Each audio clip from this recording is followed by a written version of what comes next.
નમસ્કાર દર્શક મિત્રો, ધ બી અલેટ ન્યૂઝમાં આપનું હાર્દિક સ્વાગત છે.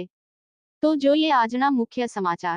વડોદરા શહેરના પાણીગેટ પોલીસ સ્ટેશન લાઇનમાં પાણીનું ટ્રેકર મંગાવીને પીવાનું પાણી મંગાવતા પોલીસ કર્મચારીઓ મજબૂર.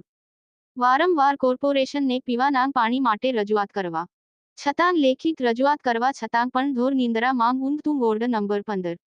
જ્યારે કોર્પોરેશનની પાણીની લાઈનો હોવા છતાં નળમાં પાણીની અછત.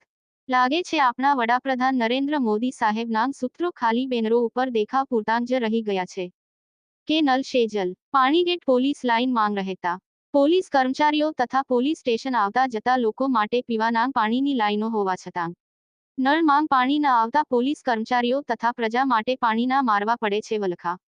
તો શું વોર્ડ નંબર 15 માંગ અરજીઓ કરવા છતાં મંગરની ચામડી જેવા કોર્પોરેશનના અધિકારીઓ પીવાના પાણીની અરજીઓનો નિકાલ લાવશે કે પછી રામરાજને પ્રજા દુખી? આમ જ આપણા પોલીસ કર્મી જવાનો પાણીના ટેકર મંગાવીને પાણી પીશે. તો આ એક ચર્ચાનો વિષય છે.